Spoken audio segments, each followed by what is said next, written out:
Listen, we've got a lot to deal with here. Big stories emerging about Prince Harry.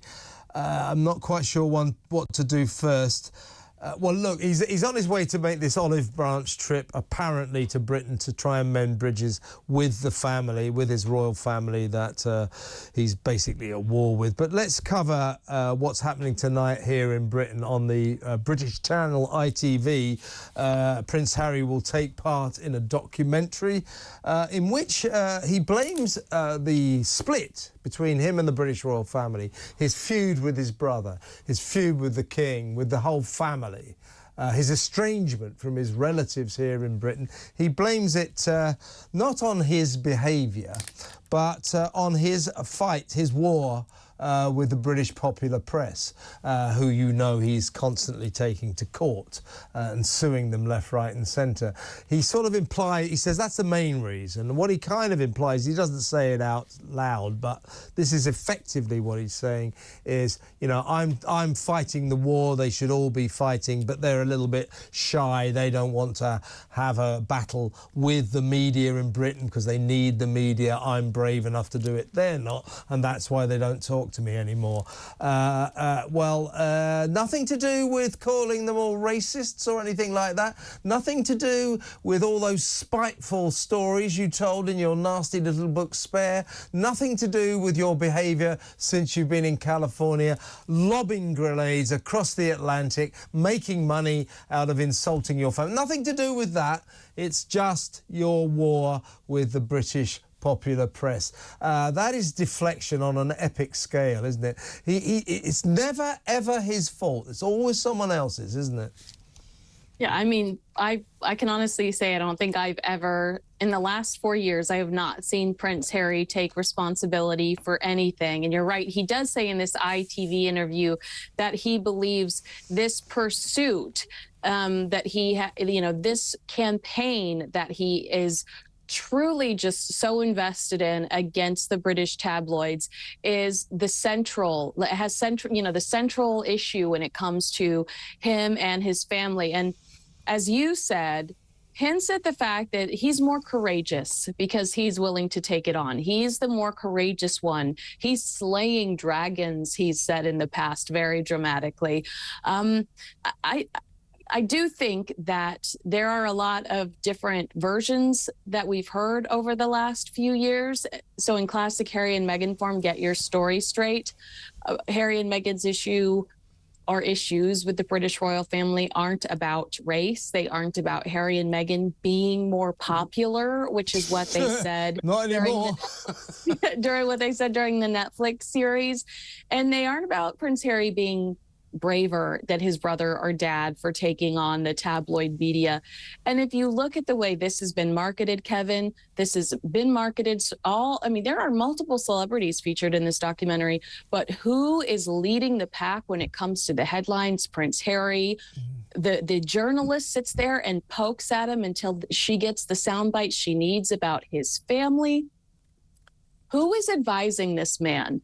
Because he is not the brightest crayon in the box. He is being used by the same industry that he is sitting there slamming.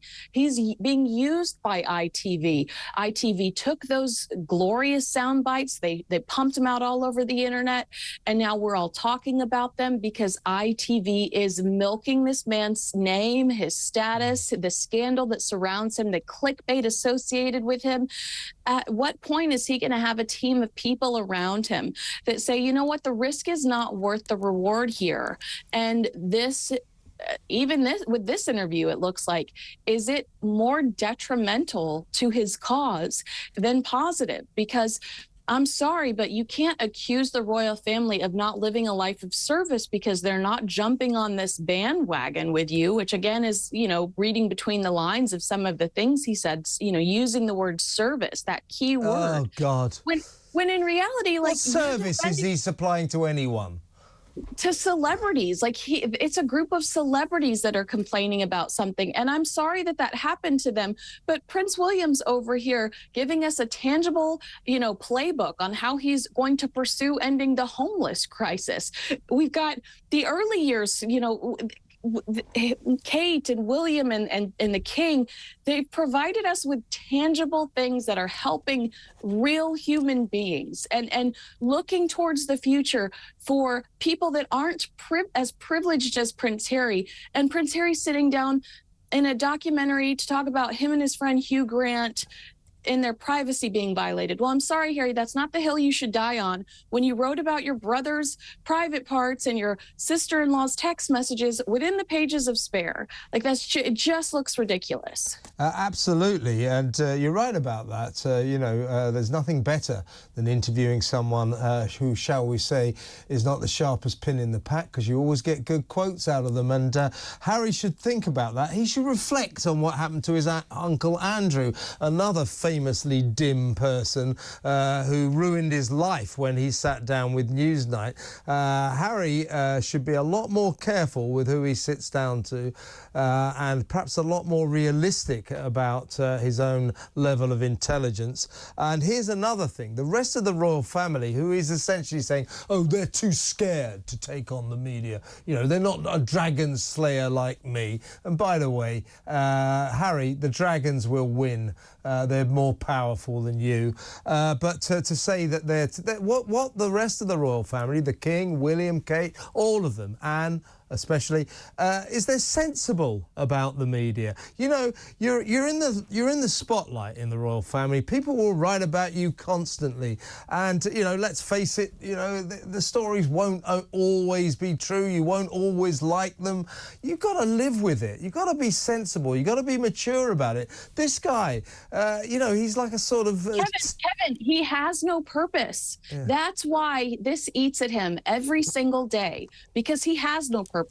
When you are a grown man and your alarm clock goes off at 5 o'clock in the morning and you've got to quickly shave and shower to get out the door because you've got to feed your children and you've got to pay your rent and you've got 2 car notes that you're dealing with in the garage, and there is a lot of pressure at work and you really want this promotion and you're worried about a sick parent at home, when you really truly have more to live for than just being so self-consumed.